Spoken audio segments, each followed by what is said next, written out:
2016 का जो मेरा बीमारी थी उस इलाज को ख़त्म करने के बाद तो मैं कुछ और करना चाहूँगी, मैं समाज के लिए कुछ करना चाहूँगी लोग। और फिर डॉक्टर रस्तोगी की मदद से हमने ये सार्कोमा सपोर्ट ग्रुप बनाया, तो उससे और पेशेंट्स को काफ़ी उनका मनोबल बढ़ता था, हिम्मत बढ़ती थी। 100 प्रकार के कैंसर होते हैं इस दुनिया में, brain, blood cancer, cervical cancer. बेशक अगर हमें पता भी है कि दूसरे का स्टेज 4 डिजीज है, जब पेशेंट आयुर्वेदिक भी लेते हैं, होम्योपैथी भी लेते हैं और एलोपैथी भी लेते हैं, तो उनका कोई ना कोई बॉडी पे असर आता है। एक ही कश्ती में 2 जगह पैर रखोगे तो आप ना इधर के रहे ना उधर के रहे। सो डेफिनेटली ये बात तो है कि कैंसर का पूरा इलाज जो होता है वो बहुत ज्यादा एक्सपेंसिव होता है। जिनके पास आयुष्मान भारत कार्ड है उनके लिए अच्छी चीज है। गवर्नमेंट की स्कीम्स होती है, प्रधानमंत्री योजना fund, chief minister fund, blood test है, सीटी है, एमआरआई है, 2D एको, पेट स्कैन, ये सारी चीजें भी उसमें कवर्ड हो। ये जो गवर्नमेंट पॉलिसीज है इसको थोड़ा सा और रिफाइन करें। तक हमने 8000 पेशेंट्स की लाइफ में हम डिफरेंस ला पाए हैं, तो हमारी सोसाइटी उनको मेडिसिन भी प्रोवाइड करती है।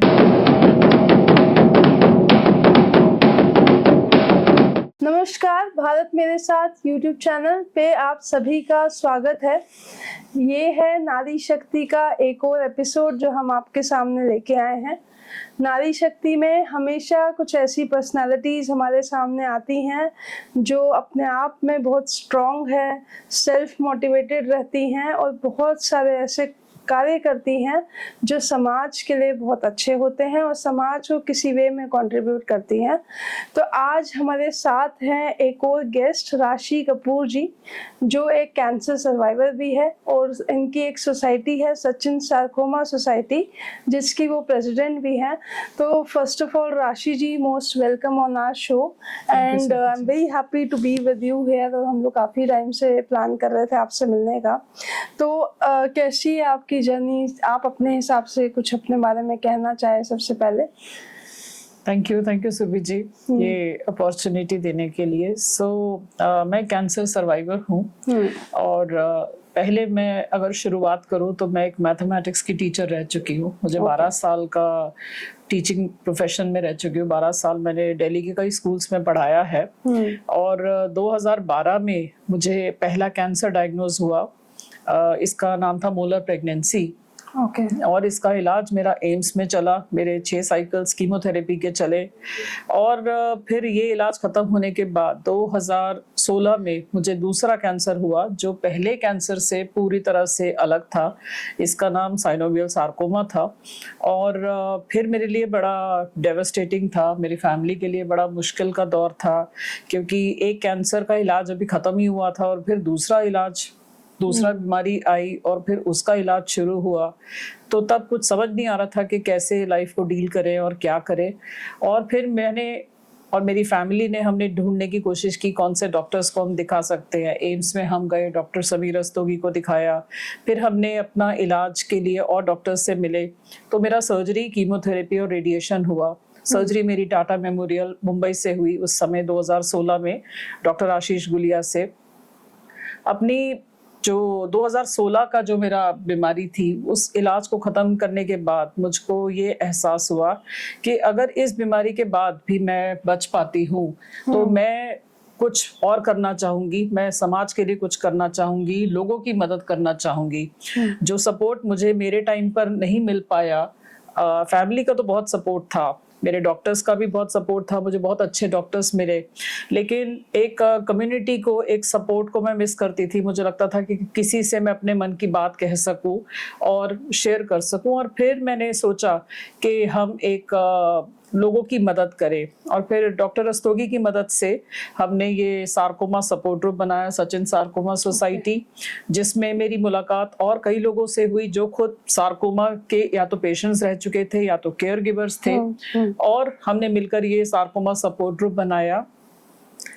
पिछले 2018 से लेकर अब तक हमारे साथ बहुत सारे पेशेंट्स जुड़े, करीब 8000 पेशेंट्स की हम मदद कर चुके हैं। पूरे इंडिया से हमारे पास सार्कोमा की कम्युनिटी फॉर्म हुई है, जो पेशेंट्स हैं, केयर गिवर्स हैं।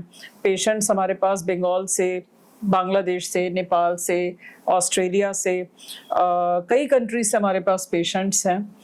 तो अच्छा चल रहा था। हम इस पे अवेयरनेस का काम करते हैं क्योंकि ये सार्कोमा बहुत ही रेयर तरीके की बीमारी होती है। और इसके साथ हमने फिर डिसाइड किया कि अब हम ओपीडी में जाएंगे, ग्राउंड लेवल पे काम करेंगे। हम एम्स ओपीडी में जाने लगे, पेशेंट से मिलने लगे, उनकी बात सुनने लगे, उनके कंसर्न्स जानने लगे। उनको हमने देखा कि जितने परेशान हम रहते थे अपनी बीमारी के टाइम पे, उतने ही परेशान वो लोग भी रहते थे।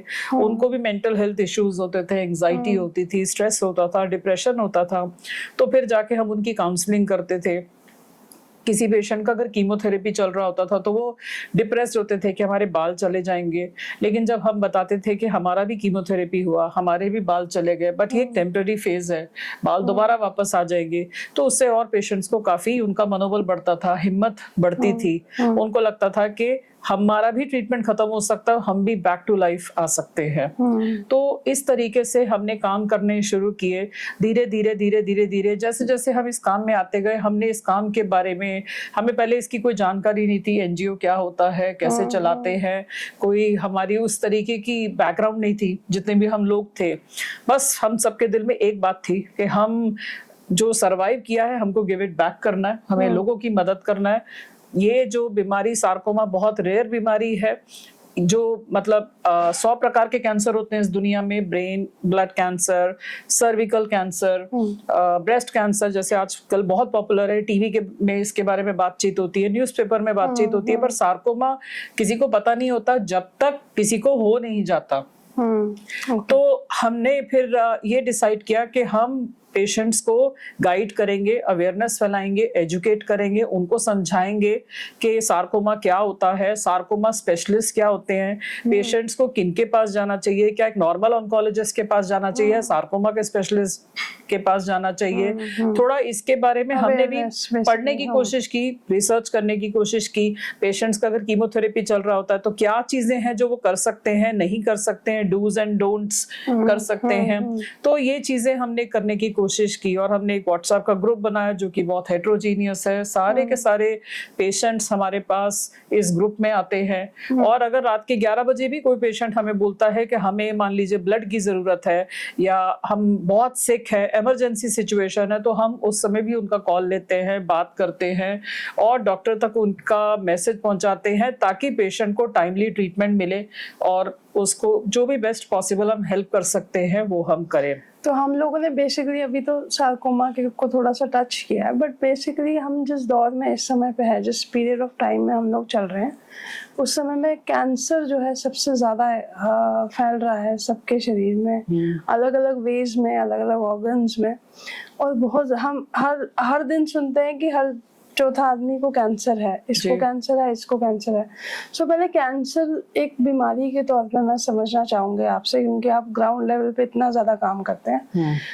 जब किसी को हो जाए और उसको पता ना हो, कोई अवेयरनेस ना हो, तो वो मुझे लगता है एक पेशेंट को सबसे पहले उस बीमारी के प्रति अवेयर कैसे किया जाता है कि हाँ आपको ये है, मतलब प्रोसेस क्या है, टेक्निकल प्रोसेस क्या है कि आपको ये है, और उसको उस फियर से निकालना, वो साइकी से निकालना। तो उसको एक बीमारी तो है और एक लॉन्ग रन बीमारी है।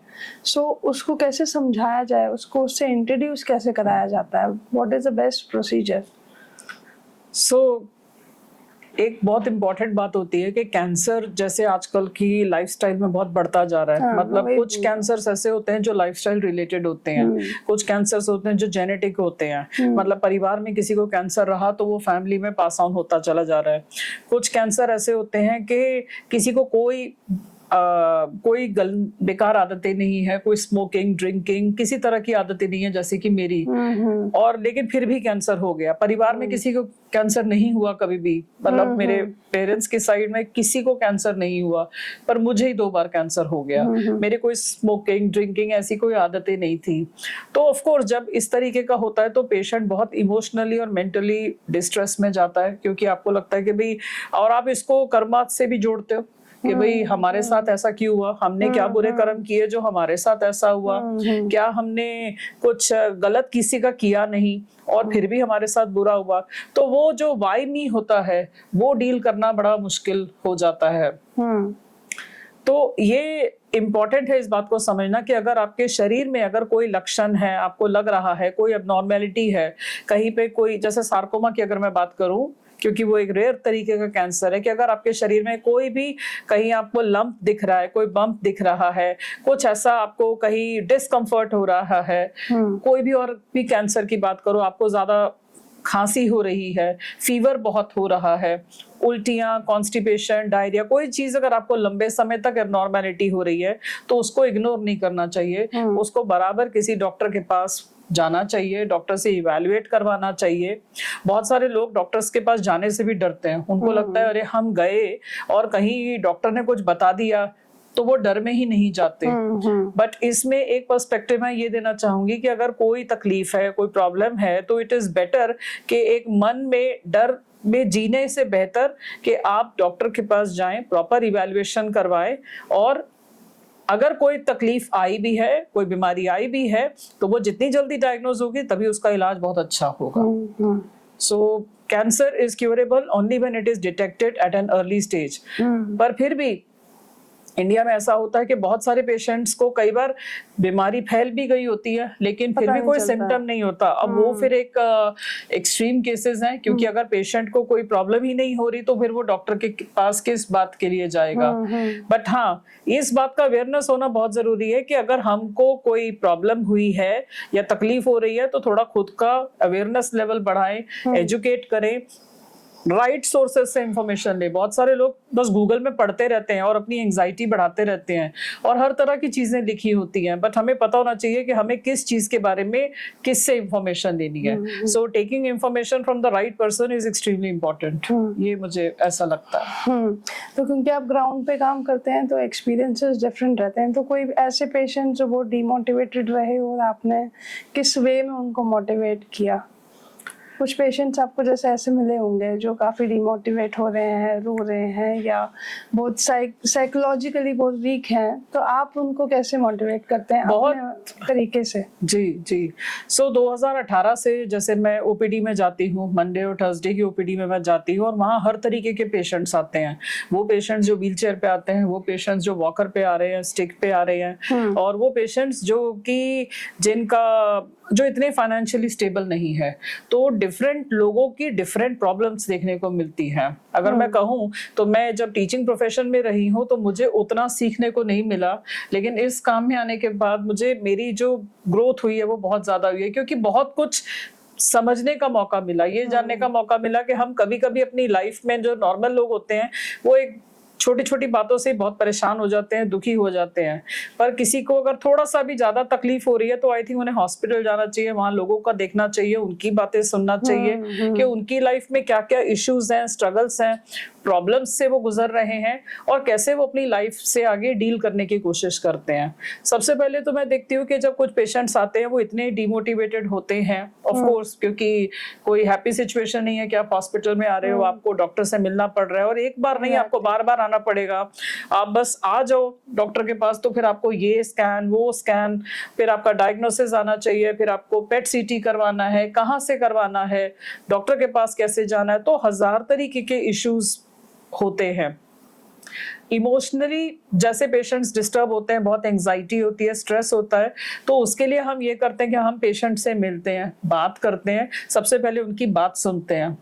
कभी कभी ऐसा होता है, ये नॉर्मल लोगों के साथ भी है, कि सिर्फ कैंसर के पेशेंट्स ही नहीं, इस दुनिया में लोग चाहे पढ़े लिखे हों, चाहे अच्छे घर के लोग हों, फिर भी वो परेशानी हर एक के अंदर होती है। मेंटल हेल्थ इश्यूज ये हर एक के अंदर होते हैं, कोई ना कोई किसी न किसी बात से गुजर रहा होता है। हमको लगता है कि सामने वाले को क्या तकलीफ है, ये तो बड़ा अच्छा वाला दिख रहा है, अच्छा पहनता है, अच्छा खाता है, इतने अच्छे उसके घर के सब सिचुएशन है, तो ये इसको क्या प्रॉब्लम है, बट हम लोगों को जज करते हैं। सो हमें लोगों को जज नहीं करना चाहिए, बिकॉज लोगों की लाइफ में कुछ ना कुछ चल रहा होता है, दे गो थ्रू इनसाइट जो हमें पता नहीं होता। सो वहां पे रहकर हम लोगों की बात सुनते हैं, क्योंकि कभी कभी लोगों को सोल्यूशंस नहीं चाहिए होते, उनको बस ये चाहिए होता है हमारी कोई बात सुन ले, पेशेंस से कामली हमारी कोई बात सुन ले। तो providing an ear to someone is very important. दूसरा, अगर आप किसी की बात सुन रहे हो और आपको दिख रहा है कि दूसरा उम्मीद खो रहा है, हिम्मत खो रहा है, तो उसके साथ थोड़ा सा पॉजिटिव अपलिफ्टिंग बात करो, कुछ ऐसी बात करो जिससे कि उसका मनोबल जो है वो बढ़े।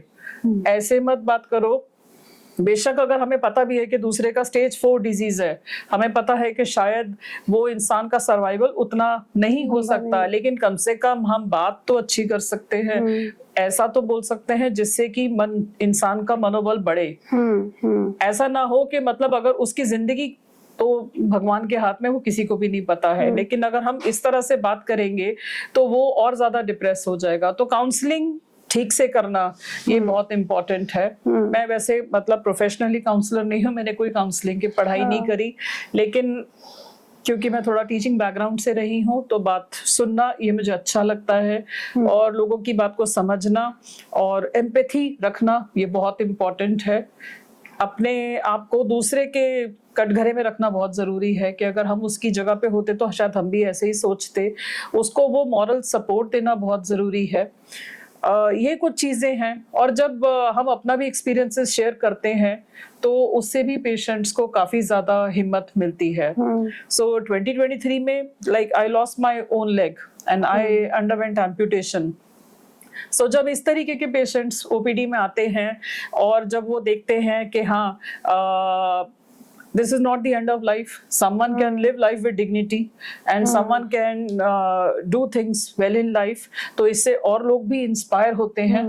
तो कहते हैं ना कि हमारी जिंदगी में जो बुरा समय आता है वो हमको सिर्फ तोड़ने के लिए नहीं आता, वो इसलिए आता है कि हम उससे लड़ सकें और उससे उभर सकें, कुछ सीख सकें, कुछ लेसन सीख सकें, और शायद हमारा जो नॉलेज है, जो एक्सपीरियंसेस हैं, वो किसी और की मदद करेगा, किसी और को इंस्पायर करेगा, किसी और को शायद रे ऑफ होप मिलेगा कि okay if they can get back on the track we can also get back on the track. So यही मुझे लगता है कि हम सबकी मॉरल रिस्पॉन्सिबिलिटी है कि हम अगर पढ़ाई लिखाई किया है, हमारे पेरेंट्स ने हमें पढ़ाया लिखाया, हमें एक अच्छा सपोर्ट सिस्टम, हमारी फैमिली, हमारे हस्बैंड, बच्चे हमें सपोर्ट कर रहे हैं, तो it's our moral duty to give it back to society, to help people in whatever way we can. तो अब आपने भी जैसे कैंसर को आपने कहा कि जैसे लड़ना चाहिए, आपने खुद भी अपनी लड़ाई लड़ी है और आप सरवाइव कर गए हैं। सो आपके लाइफ में डिफिकल्टीज कैसे कैसे आप फील कर रहे थे, कैसे आप फाइट कर रहे थे? तो कभी कभी आप भी डिमोटिवेट फील करते होंगे कि नहीं मेरे साथ क्यों हुआ, फिर आपने उन चैलेंजेस को कैसे कवर अप किया, आप उभर के कैसे आए बाहर? ये बिल्कुल आपने ठीक, बहुत अच्छी बात बोली, क्योंकि ये सभी के लिए इम्पोर्टेंट है। मेरे को जैसे 2012 से मेडिकल हिस्ट्री रही है, और कुछ ना कुछ मेरी लाइफ में, मेरा बहुत सारा समय जो है, मेरी लाइफ का जो एक यंग एज का टाइम होता है वो हॉस्पिटल में ये चक्रों में ही ऐसे ही बीता है। बट शुरू में ऑफ कोर्स जब हुआ था तो लगता था कि बहुत दुख लगता था कि क्यों मेरे साथ ऐसा हुआ, क्यों बीमारी हुई, क्यों कैंसर हुआ, तो बहुत इमोशनली डिप्रेस्ड रहती थी। लेकिन एक अच्छी बात ये थी कि मेरी फैमिली का बहुत सपोर्ट था, मेरे हस्बैंड, मेरे फादर इन लॉ, मेरे बच्चे, मेरे पेरेंट्स की ब्लेसिंग्स, उनकी गुड विशेस, मेरी मासी, इन सब लोगों का मेरे को बहुत सपोर्ट रहा, जिन्होंने मेरे को सही डॉक्टर के पास लेकर गए, मेरा ध्यान रखा। मेरे फादर इन लॉ मेरे कीमोथेरेपी के टाइम पर मेरे साथ जाते थे, मेरे हस्बैंड मेरा ध्यान रखते थे, मेरे बच्चे छोटे छोटे थे जब मेरे को पहला कैंसर हुआ था। पहले बेटा मेरा उस समय क्लास 4 में था, जब सेकंड कैंसर हुआ तो मेरी छोटी बेटी जो है वो 9 महीने की थी। तो जब बच्चे छोटे होते हैं तो आपके लाइफ में और ज्यादा स्ट्रेस लेवल होता है। मुझे याद है एक बार जब मेरा कीमोथेरेपी फर्स्ट कैंसर में चल रहा था तो एक बार मुझे 103 बुखार था और मैंने डॉक्टर का हाथ झटक दिया था। एम्स में एक डॉक्टर थे और मैंने उनका हाथ झटक दिया था और कहा था कि I can not give up, मेरे बच्चे बहुत छोटे हैं। तो मतलब मेंटल हेल्थ इश्यूज ऐसे बहुत टाइम रहा कि जब मैं बहुत डिप्रेस्ड रहती थी, एंजाइटी रहती थी, अचानक से रोने का मन करता था बहुत ज्यादा, मतलब फूट फूट के रोने का मन, बहुत कुछ भरा हुआ होता था। और आप जब इतने तकलीफ में हो तो आप नॉर्मल लोगों से आप बात भी नहीं कर पाते हो, क्योंकि you want to isolate yourself. आपको लगता है कि आप बात करोगे तो शायद सामने वाला आपकी बात समझ भी नहीं पाएगा, बिकॉज जिसने तकलीफ देखी नहीं है वो आपकी प्रॉब्लम क्या समझ पाएगा। राइट। सो वहीं पर ये कम्युनिटी सपोर्ट बहुत इंपॉर्टेंट होता है, क्योंकि जब लोग एक दूसरे से बात करते हैं तो समझ पाते हैं। बेशक वो ब्लड से नहीं जुड़े होते, पर कम से कम पेन उनको जोड़ के रखता है, एक फीलिंग जोड़ के रखती है कि हाँ, if he has gone through this, I have gone through this, तो I can share my feelings with him without feeling being judged.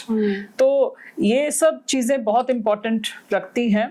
But अभी during the treatment and after the treatment कुछ चीजें हैं जो मैं करती थी, जैसे कि योगा करना। जब मेरा कीमोथेरेपी चल रहा होता था तो एक आपको पता होता है कि आपका जो कैंसर का इलाज है वो लंबा चलने वाला, 1 साल तक तो चलने वाला, आपका सर्जरी, कीमो, रेडिएशन आपका लंबा चलेगा। अगर हम एक ही बार में सोचते हैं कि अभी मेरा 1 साल बाद क्या होगा, ये 1 साल बाद कैसे लंबा मेरा बीतेगा, तो आपकी एंजाइटी आप और बढ़ाओगे, आप और ओवर थिंक करोगे। वेयरएज अगर आप ये अप्रोच लो कि मैं हर दिन जीऊंगी और कल का दिन आएगा, कल की कल सोचेंगे। So living life as one day at a time, आज का दिन जिएंगे, कल की कल सोचेंगे। ये वाले एटीट्यूड से मेरे वो कीमोथेरेपी का टाइम निकल गया।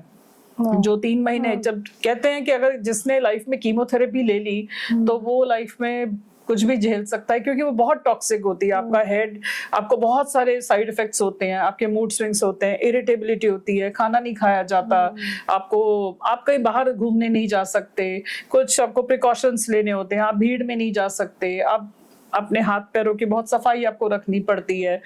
तो बहुत साइड इफेक्ट्स आपको होते हैं। तो इसीलिए आपको मोटिवेटेड रखने के लिए आपको बहुत जरूरी है कि माइंड को डाइवर्ट रखो। जब हम खाली बैठे होते हैं तो खाली दिमाग जो होता है वो शैतान का दिमाग होता है। Empty mind is a devils workshop. तो बहुत जरूरी है कि आप अपने माइंड को डाइवर्ट करो, कुछ ऐसा काम करो जो आपको करना अच्छा लगता है। वो टीवी देखना हो सकता है, मुझे कपिल शर्मा देखना बहुत अच्छा लगता था। तो मेरा जब कीमोथेरेपी चल रहा होता था तो I used to watch Kapil Sharma phone पे। मेरे डॉक्टर भी हंसते थे जब मेरा कीमोथेरेपी चल रहा होता था कि she is watching Kapil Sharma.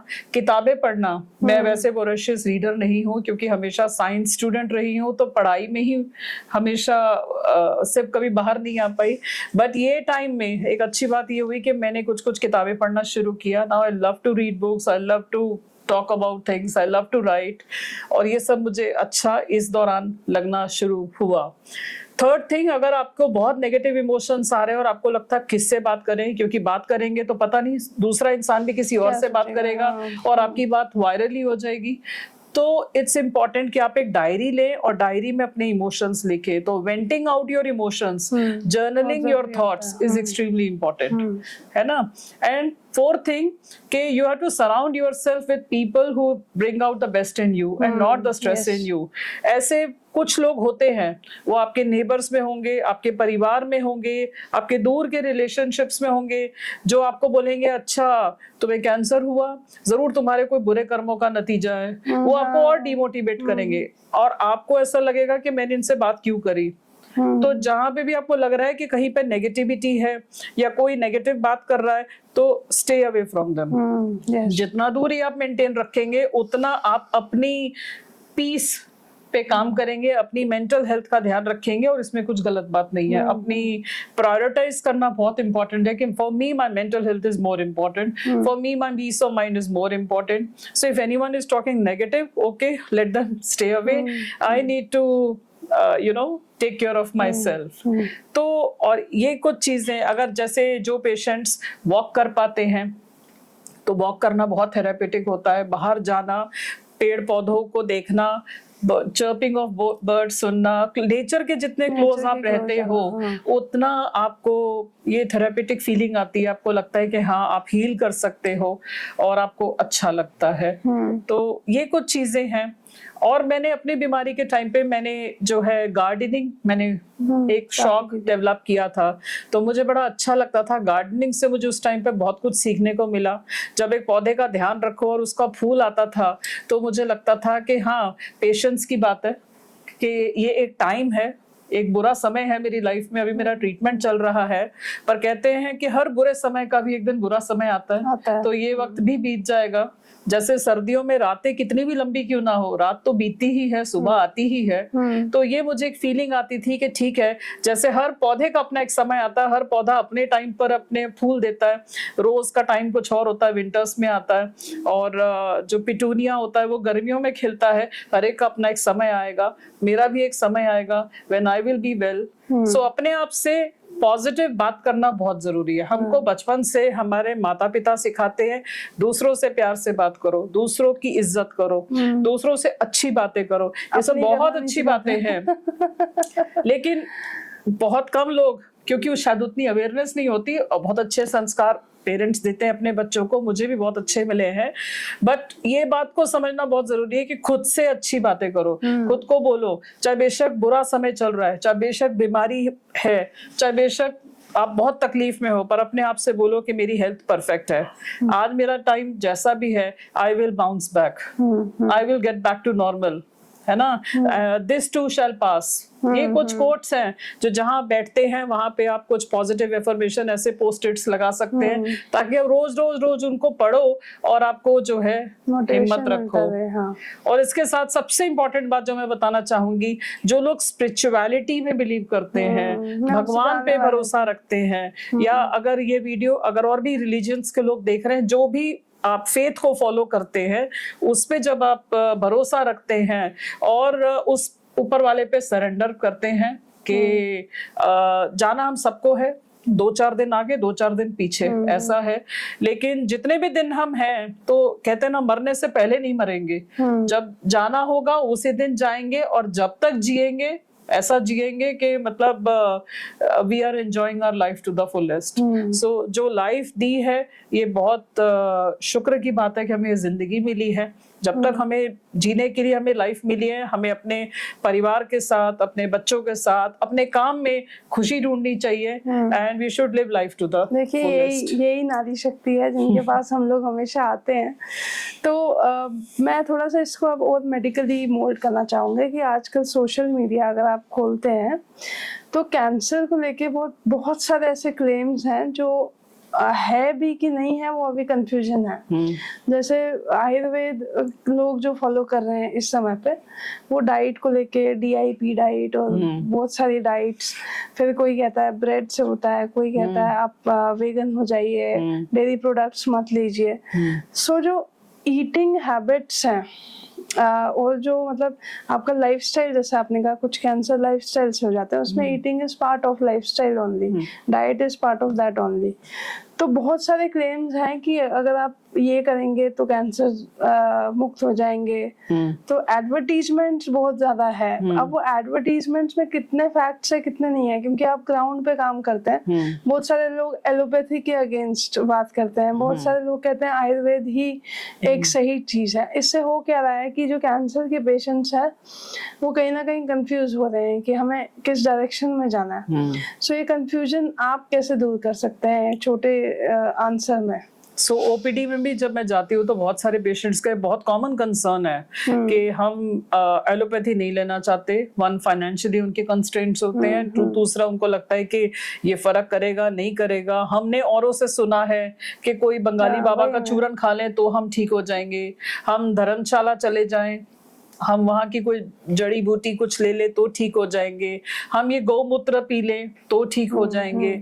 ये इस पे ज्यादा ना बात करते हुए मैं इतना ही बोलूंगी कि अगर आपको कोई बीमारी हुई है तो एक उस डॉक्टर के पास जाइए जिसके पास साइंटिफिक एविडेंस है उस बीमारी को ठीक करने के।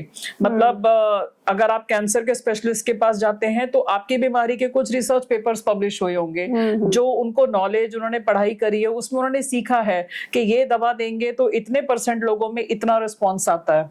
बट आई थिंक आयुर्वेदिक में उतना साइंटिफिक एविडेंसेस या होम्योपैथी में उतने नहीं है। तो लेकिन फिर भी ये चॉइस टू चॉइस पर्सनल है, which I would not like to comment on that. लेकिन और ऐसा भी कई बार देखा गया कि अगर आप कई बार ऐसा भी होता है कि पेशेंट एलोपैथी भी ले रहे होते हैं और आयुर्वेदिक भी ले रहे होते हैं। सो आप एक ही कश्ती में मतलब 2 जगह सवार हो, इधर भी हो और उधर भी हो। तो ऐसा देखा गया है कि कई बार जब पेशेंट आयुर्वेदिक भी लेते हैं, होम्योपैथी भी लेते हैं और एलोपैथी भी लेते हैं तो उनका कोई ना कोई बॉडी पे असर आता है, या तो किडनी फेल है या तो लीवर फेल है, क्योंकि पता नहीं होता कि किसका साइड इफेक्ट आपके शरीर में हो रहा है। सो अगर आप ऐसा कुछ ले रहे हो तो it is important to talk to your treating doctor, tell him that मतलब the point is you should have faith on one treatment. Don't go for 2 treatments at the same time. Because अगर आपकी शरीर में कोई body failure, कुछ organ failure होगा तो वो किसके वजह से होगा, no one will take responsibility for it, and ultimately फिर आप blame करेंगे कि ये इसके वजह से हुआ या इसके वजह से हुआ, बट यू नेवर नो, ये बॉडी बड़ी कॉम्प्लेक्स मशीन है जो ऊपर वाले ने बनाई है, और किसके वजह से क्या प्रॉब्लम होता है ये बोलना मुश्किल है। हाँ, वो थोड़ा सा ये है कि मतलब आजकल ये ट्रेंड जो है हम लोग ज्यादा देखते हैं कि आयुर्वेदिक भी उठ के आ रहा है सामने, एंड दे आल्सो क्लेम कि हाँ, and they come up with the patients जो कहते हैं कि हमें रिलीफ, हमें भी साइड इफेक्ट्स में भी रिलीफ कुछ मिलता हो वहां से भी। सो ये ठीक है, मतलब कि 2 नाव में तैरते हुए नहीं, बट मतलब एक मोटिव आप लेके चलिए और एक ही ट्रीटमेंट पे, मतलब आप एक ही कश्ती में 2 जगह पैर रखोगे तो आप ना इधर के रहे ना उधर के रहे, तो वो वैसा नहीं होना चाहिए। अगर आपको लगता है कि आयुर्वेदिक इज सूटिंग यू तो देन गो फॉर दैट। अगर आपको, बट हाँ, ये बात को समझना, डिसीजन लेने के लिए ये बात का पता होना चाहिए कि अगर हम जिसके ऊपर फेथ कर रहे हैं, क्या उनके कुछ साइंटिफिक है, क्या वो लॉजिकल है, या मन विश्वास पे चल रहा है। सो मतलब be informed and take wise decision, यही मेरा सजेशन रहेगा इस पे। अब जैसे सेलिब्रिटीज के आप आजकल इंस्टाग्राम हैंडल्स देखते हैं, तो जैसे हिना खान या ऐसे कई सारे सेलिब्रिटीज को पीछे कैंसर हुआ था, and they recovered also and they are recovering also. But क्या होता है, क्योंकि सेलिब्रिटीज हमारे इंडिया में मोस्टली इन्फ्लुएंसर्स ही हैं। अब कई बारी बड़ी जैसे उनके आईलैशेस मतलब चले गए, तो शी पोस्टेड अ फोटोग्राफ की only one here is left on my eyes. So in your opinion, do you think मतलब these are the things which can influence other patients also, और उनके लिए वो अच्छा है कि मतलब इतना ज्यादा दिखाना किसी इलनेस को सही नहीं है, as per the social media concern जो मेरे हैं वो मैं आपसे पूछना चाहूँगी। social media can be a boon, can be a bane, है ना? It can be a boon or it can be a bane. It depends upon the mindset of people. Suppose I'll give you the direction of the answer for this. आपने जैसे एक society को launch किया and you work on the ground. So I see you as a sensible personality कि नहीं, मतलब इनको cancer हुआ, she understood the illness and then she is going on the ground and motivating all the patients and giving them, contributing them in many ways. जी. So सिर्फ handles पे डाल के और वो सब करके आप को क्या लगता है, मतलब इज इट ट्रू और इट इज राइट कि वो करना चाहिए, या इतना दिखाने की जरूरत नहीं है? डिपेंड करता है get from person to person. I think in one way ये ऐसा भी हो सकता है कि हाँ, जो नॉर्मल मिडिल क्लास लोग हैं या जो नॉर्मल पुअर इनकम कैटेगरी के पीपल हैं, तो एक बात उनको भी समझ में आती है कि बीमारी किसी को देखती नहीं आती, अमीर गरीब कुछ देखती नहीं है। अमीर लोगों को भी, सोनाली बेंद्रे को भी कैंसर हो सकता है, ताहिरा कश्यप को भी कैंसर हो सकता है।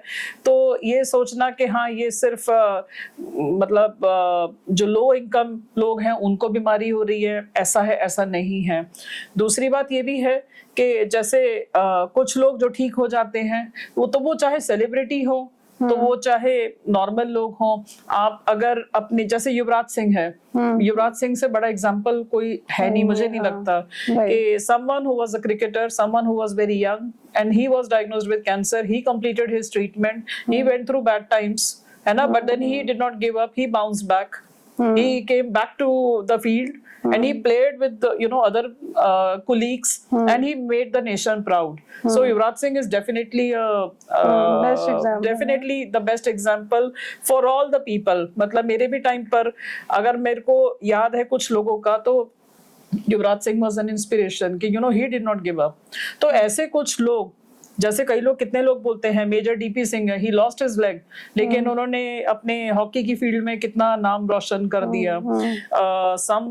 ये नाचे मयूरी की जो एक्ट्रेस है Sudha Chandran, she is an amputee, she lost her leg, लेकिन उसके बाद में भी शी डांसेस तो ये सब सेलिब्रिटीज हैं। सी सेलिब्रिटीज क्या है कि मतलब इनके फॉलोअर्स बहुत है, इनको दुनिया जानती है। अब ये इनके ऊपर है कि ये अपने अच्छे काम से लोगों को इंस्पायर करते हैं या अपने काम से लोगों को डिमोटिवेट करते हैं। And when I underwent amputation I was also very much inspired with Sudha Chandran कि अगर if she can wear sari, she can dance, she can be on her life, then everyone can do it. It's all about your mindset. So ये आपके ऊपर है कि आप किसको देख रहे हो। आप युवराज सिंह को देख रहे हो, सुधा चंद्रन को देख रहे हो, डीपी सिंह को देख रहे हो, उसको देख रहे हो जो माउंट एवरेस्ट चढ़ गया। तो it can be and I think Sonali Bendre, मुझे याद है कि इवन ताहिरा कश्यप का that she posted her picture when she was bald. And बाद में she also posted her picture when her hair came back. So for patients who undergo chemotherapy, it can be a motivation कि हाँ she lost her hair, but अब देखो उसके बाल वापस आ गए, हमारे भी आ सकते हैं। तो it depends I think from person to person and the आपके mindset. बच्चे आपको कैसे सपोर्ट करते हैं, और उस समय पे जब आपकी वो जर्नी चल रही थी कीमो की और आपको कैंसर डायग्नोस हुआ, तो how what were the reactions? बेटी तो आपकी बहुत छोटी थी, but your son, how he supported you? So by God's grace my children are very very supportive. My husband is very supportive. बच्चे जब फर्स्ट कैंसर हुआ 2012 में, तो मेरा बेटा बहुत छोटा था, वो बिल्कुल क्लास 4 में था, 9 साल का था। और मुझे लगता है कई बार कि मतलब ये दो अच्छी बात भी है, अगेन बुरी बात भी है। बुरी बात ये है कि उसको बहुत कम उम्र में, जहाँ बचपन में बच्चे खेलते हैं, खुश रहते हैं, हैप्पी रहते हैं, उसको इतना कुछ देखना पड़ा। मुझे याद है कि वो बहुत डरा हुआ सहमा हुआ रहता था और उसको ये फियर में रहता था कि कहीं मम्मी को कुछ हो गया तो। और मतलब मुझे लगता है कि समय से पहले ही वो कुछ ज्यादा ही मैच्योर हो गया है ना। तो जो मैं अगर उसकी उम्र के बच्चे देखती हूँ तो वो तो अभी भी मतलब वैसे है, but he became more mature.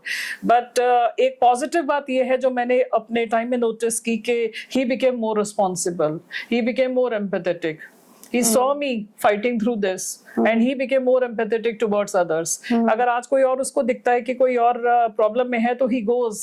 मतलब मेरे बच्चे देखते हैं मुझे कि हमारी मम्मी इस तकलीफ में हेल्प करती हैं, तो वो भी जाते हैं आगे बाहर और लोगों की हेल्प करते हैं। तो इट मतलब parents are also the role models. जो बच्चे देखते हैं तो हमारे वही होता है कि आप कैसे लाइफ में उभर के आते हैं, ये आपके माइंडसेट के ऊपर होता है। अगर आई थिंक आप चीजों को देखने का नजरिया अगर पॉजिटिव रखो तो बच्चे भी फिर वही वैसे ही सीखते हैं। कैंसर के जो ट्रीटमेंट्स है in India specifically, it's very expensive also. And जब आप मतलब स्पेसिफिक मेडिसिन जब एग्जॉस्ट हो जाते हैं तो फिर आप यूएस से इंपोर्ट आपको कराना पड़ता है। तो बेसिकली ट्रीटमेंट जो मुझे लगता है वो काफ़ी ज़्यादा मतलब आपको फाइनेंशियली भी काफ़ी सफरिंग आपको देखने की पड़ती है।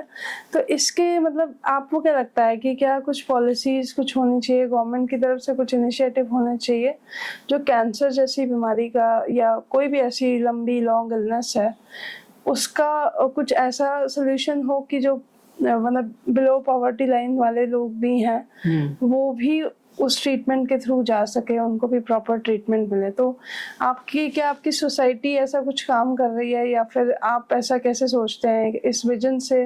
वो मुझे थोड़ा सा डिस्क्राइब करिए कि ट्रीटमेंट सस्ते होने चाहिए कि नहीं। आई थिंक बहुत ज़्यादा एक्सपेंसिव है और लिमिटेड भी है कि मतलब इससे ऊपर फिर ट्रीटमेंट नहीं है, फिर आपको बाहर से हेल्प लेना ही पड़ता है। तो जो नहीं जा पाए उनके लिए फाइनेंशियल एस्पेक्ट्स पे क्या है?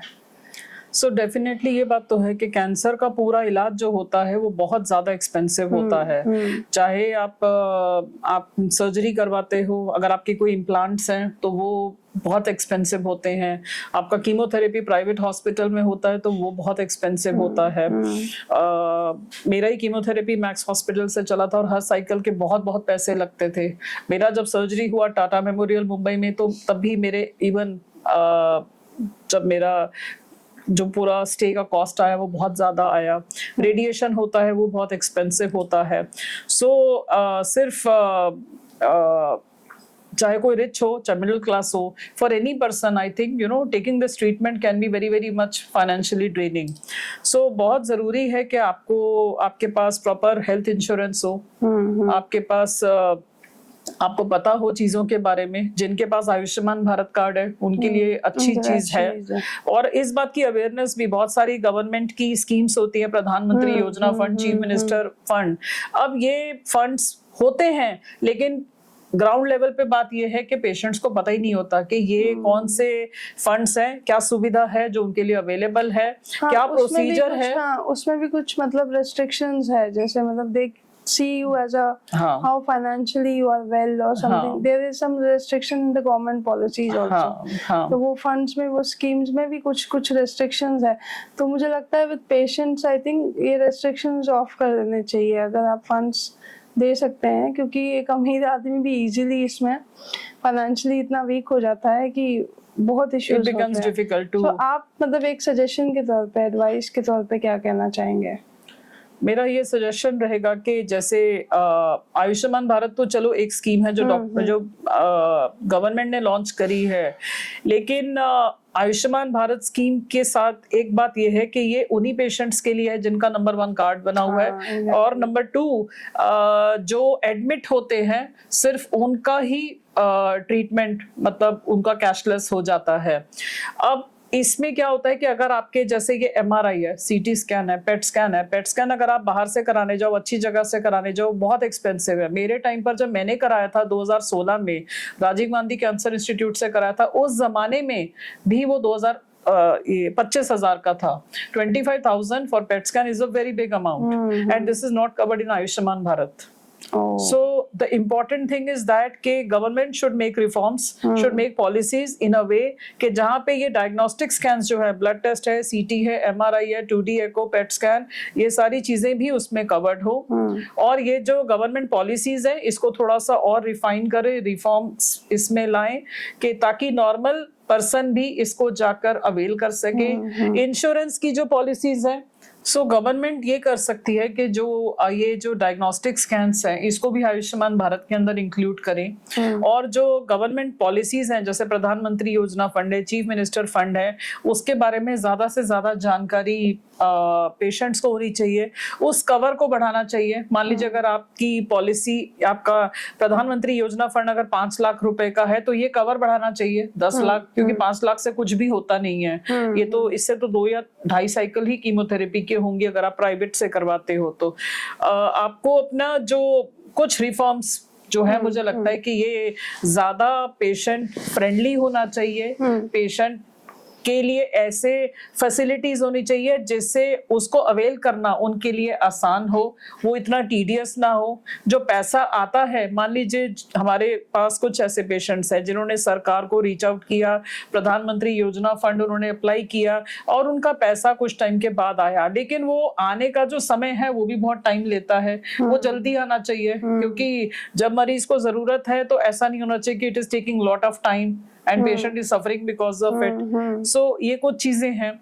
हाँ, बिकॉज ये मेंटली बहुत स्ट्रेस करता है आपको, बिकॉज एक तो आप लाइफ के उस एज पे होते हैं कि आपको ये नहीं पता कि आप कल बचेंगे नहीं बचेंगे। हाँ। एक तो इतना डेंजरस डिजीज भी है, उसके बाद मतलब फाइनेंशियल इश्यूज अगर आपके आ जाए तो it is way more dangerous, क्योंकि आप सारा टाइम यही सोचते रहेंगे कि हम फंड्स कहाँ से रेज करें और कैसे करें। तो मुझे लगता है इन चीजों को इट्स हाई टाइम, एक तो कैंसर को रोकने की बहुत सारी चीजें होनी चाहिए। आजकल क्राउड फंडिंग प्लेटफॉर्म्स भी आ गए हैं, जैसे कीटो, मिलाप, इम्पैक्ट गुरु, जिसमें लोग अपना अकाउंट बनाते हैं और जैसे हम पेशेंट्स को गाइड करते हैं कि 2 तरीके हैं फंड रेजिंग के, या तो आप गवर्नमेंट स्कीम्स के तरफ जाएं और उसके लिए हर हॉस्पिटल में सोशल वर्क डिपार्टमेंट होते हैं, वो लोग गाइड करते हैं कि ये फॉर्म्स होते हैं, इसको भरने होते हैं, यहाँ पे आपको जाना होता है। अगर कोई पेशेंट या केयर गिवर उतने अगर समझदार है, उतना भाग दौड़ कर सके तो वो कर भी लेते हैं। बहुत सारे लोगों को मैं जानती हूँ जिनको हमने गाइड भी किया है और वो अपने गवर्नमेंट स्कीम से उन्होंने फंडिंग उठाई भी हुई है, मतलब रेज किया हुआ है। सेकंड, आपके जो क्राउड फंडिंग प्लेटफॉर्म्स हैं, ये इसके बारे में भी नॉलेज अवेयरनेस होना चाहिए। अब ये नॉर्मल पेशेंट्स को पता नहीं होता, तो यहीं पे आता है रोल एनजीओ का कि जो एनजीओ के जो लोग होते हैं या जो मेरे जैसे पेशेंट नेविगेटर्स, जो हमारा काम होता है पेशेंट को सही राह पे लेके चलना, हमारा काम है पेशेंट का हाथ पकड़ के चलना जब से वो डायग्नोज हुआ है till the time he will get cured. उसका हाथ नहीं छोड़ना, उसको ये जानकारी देना कि ये स्कीम्स है, आप ऐसे अप्लाई कर सकते हो, आप इनसे बात कर सकते हो। उन्होंने इस तरीके से फंड रेज किया, तो इस तरीके से I think patients can support themselves. But मतलब वही बात है कि awareness is extremely important. And so आपकी सोसाइटी मतलब they also take donations for this thing to manage the patients, है ना? Yes, so you can tell the entire, इससे हम लोग एंड करेंगे what exactly Sachin sarcoma society does और वो कैसे काम करती है, what is the procedure, how people can donate, you can tell that with them. So Sachin sarcoma society जैसे मैंने बताया हमने 2017 में स्टार्ट किया, अब तक हमारे 8 साल हो गए और अभी तक हमने 8000 पेशेंट्स की लाइफ में हम डिफरेंस ला पाए हैं। रेयर डिजीज पे काम करते हैं, सार्कोमा, डेस्मोइड ट्यूमर एंड जिस्ट। बहुत सारे पेशेंट्स हमारे साथ पूरे इंडिया से और इंटरनेशनल पेशेंट्स भी जुड़े हैं। हम कुछ इनिशिएटिव्स हैं जो करते हैं, जैसे कि इमोशनल काउंसलिंग, पेशेंट्स जो आते हैं मेंटली डिस्टर्ब्ड होते हैं उनकी काउंसलिंग करते हैं, पेशेंट्स की फाइनेंशियली भी हेल्प करने की कोशिश करते हैं। और भगवान की कृपा है कि बहुत सारे लोग हमारे को ग्राउंड लेवल पे काम करते हुए देखते हैं, हम पे ट्रस्ट करते हैं और हमें डोनेशंस देते हैं। जो डोनेशंस आती हैं उससे हम कोई सैलरी नहीं लेते। ये हमारा, मैं और मेरे जो कुलीग है लक्ष्य नागपाल, हम लोग we don't draw any salary out of this, but whatever funds come we donate, we help other people in a sense कि अगर पुअर एंड नीडी पेशेंट्स आते हैं और हमें दिखता है कि कोई पेशेंट स्कैन नहीं करवा पा रहा है और कोई दवा डॉक्टर ने बताई है, टारगेटेड थेरेपी, पैजोपेनिब, सोराफेनिब, ऐसी कोई मेडिसिन है जो वो अफोर्ड नहीं कर पा रहे हैं, तो हमारी सोसाइटी उनको मेडिसिन भी प्रोवाइड करती है। कोई पेशेंट अगर डिसेबल्ड है, किसी को व्हीलचेयर की जरूरत है, किसी को अगर स्टिक की जरूरत है, तो हम उनको वो वाली डिसेबिलिटी एड्स जो होते हैं वो भी प्रोवाइड करते हैं। कई पेशेंट्स जो बाहर से आते हैं, सी देयर आर ओनली 2 गुड, मतलब सब हॉस्पिटल्स अच्छे हैं, पर जो बेसिक बल्क आता है पेशेंट्स का वो या तो एम्स में आता है या तो टाटा मेमोरियल में जाता है। ये 2 जगह हैं जहाँ पे बहुत ज्यादा भीड़ आती है, मतलब पेशेंट्स की। And people come from all parts of India, even people come from abroad. अब जब एक इंसान दूसरे शहर से आ रहा है तो ऑफ कोर्स उसको उस शहर का कोई नॉलेज नहीं है, उसको नहीं पता है उसको कहाँ रहना है। तो ऐसे में एज अ पेशेंट एडवोकेट या एज अ नेविगेटर हम उनको बताते हैं कि ये जगह है, ये गेस्ट हाउसेज हैं, ये धर्मशाला है, ये आपके होटल्स हैं, आपकी जितनी अफोर्डेबिलिटी है उस हिसाब से आप रह सकते हैं। कई बार ऐसा होता है कि मान लीजिए पेशेंट दिल्ली में इलाज कराने आया एम्स में और उसको ब्लड की जरूरत है और पेशेंट के साथ उसके हस्बैंड या वाइफ बस यही आए हैं। मान लीजिए आपको 4 यूनिट 6 यूनिट की जरूरत है, एक इंसान 1 यूनिट डोनेट कर सकता है, बाकी के 5 यूनिट वो कहाँ से लाएगा? तो they reach out to us, we try to arrange the donors for them, they do donate blood for them and that is the way patients are helped. So मतलब, and also any hospital is a big hospital, so telling the patients कि ये administratively आपको इस तरीके से करना है, ये डॉक्टर से मिलना है, यहाँ आपकी फाइल बनेगी, अगर आपको कीमोथेरेपी करना है तो you have to go to the second floor, day care, so ये administratively गाइड करना, ये भी हमारा काम होता है। तो emotional support, administrative support bye connecting with the doctor and telling the procedure about the hospital, providing financial support to the needy patients who are extremely poor, who are not able to afford their scans and medicines, उनको वो दवा और वो सब provide करना, helping them to arrange blood donors, providing disability aids, logistical help करना by guiding them about the various accommodation where they can stay. These are some of the things that we have been doing.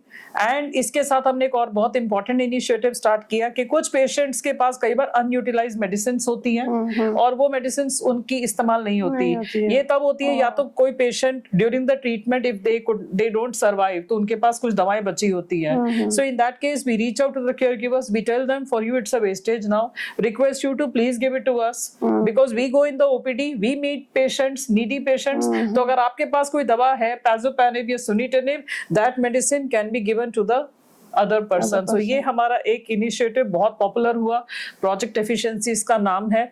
अब तक हम करीब 350 patients की help कर चुके हैं और अब तक हमने इसी इनिशिएटिव के माध्यम से 30 लाख की फाइनेंशियल सपोर्ट पेशेंट्स को दिया है। सो ये एक हमारा optimum utilization of scarce resources है। और एक चीज हम और करते हैं, जो मैं इसी के साथ अपना ये बात को कंक्लूड करूंगी, कि हम हर संडे सार्कोमा की या डेस्मोइड जिस्ट की सपोर्ट ग्रुप मीटिंग्स करते हैं। इसमें हमारे साथ डॉक्टर्स जुड़ते हैं। ये ऑनलाइन सेशंस होते हैं, जूम पे होते हैं। पेशेंट्स ऑल ओवर इंडिया से और अब्रॉड से भी जुड़ते हैं। जो भी पेशेंट के कंसर्न्स होते हैं वो इस मीटिंग में एड्रेस होते हैं। जो सपोज इम्यूनोथेरेपी पे सेशन है तो what is immunotherapy, what are the things to take care during immunotherapy, इस पे सेशन होता है। डॉक्टर्स प्रेजेंटेशन देते हैं, पेशेंट्स वो सुनते हैं, फिर पेशेंट्स का क्वेश्चन आंसर राउंड होता है। पेशेंट्स क्वेश्चन पूछते हैं, डॉक्टर उसका जवाब देते हैं। And this is a platform where patients also talk to each other, though they build a strong companionship with each other. ये हमारा इनिशिएटिव बहुत पॉपुलर हुआ। कोविड खत्म हो गया, शुरू तो हमने कोविड में किया था, कोविड खत्म हो गया, we also went back to AIIMS, we started going on a regular basis. पर फिर भी हमने इसको बंद नहीं किया, इस इनिशिएटिव को, बिकॉज वी फेल्ट के पेशेंट्स के लिए इन पर्सन मीट करने से ज्यादा कंफर्टेबल है to do this online meet. क्योंकि अगर हम दिल्ली में मान लो ये प्रोग्राम करते तो दिल्ली के लोग आ पाएंगे, एट द मोस्ट यूपी के आसपास के लोग आ पाएंगे।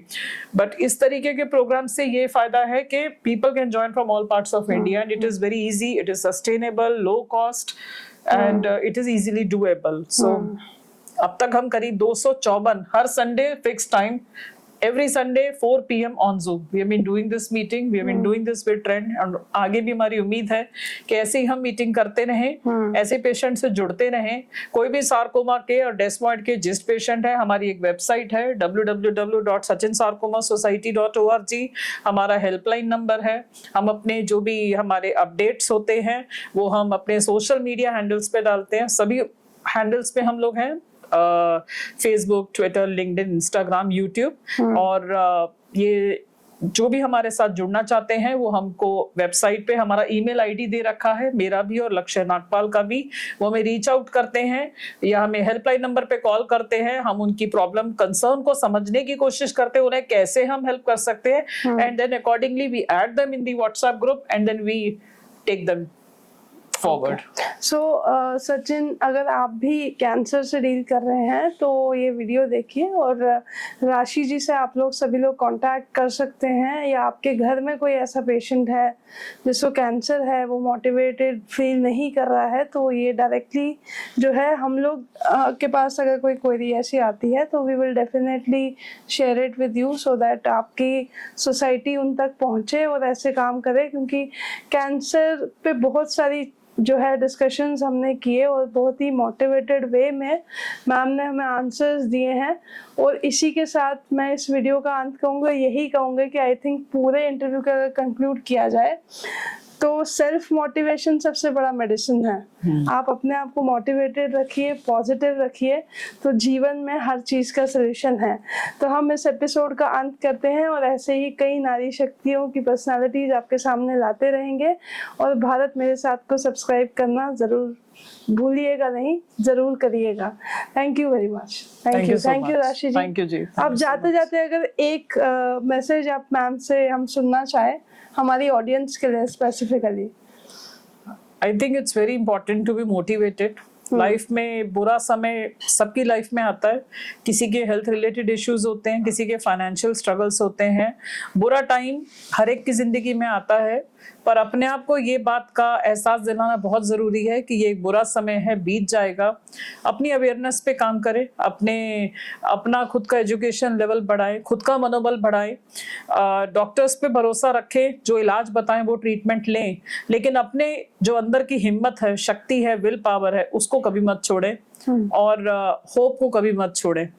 So please keep the hope and faith alive. और मैं थैंक्स करना चाहूंगी डॉक्टर समीर रस्तोगी का, लक्ष्य नागपाल का, मेरे सारे टीम मेंबर्स का, सारे सपोर्ट ग्रुप के मेंबर्स का, और आज सुरभि जी का, thank you, and Sunil ji का। इनके फादर हमारे साथ जिस्ट पेशेंट एडवोकेट रहे हैं, और मुझे बहुत खुशी है कि आज इस माध्यम से मैं इनके साथ जुड़ पाई हूँ और आपसे मैं बात कर पाई हूँ।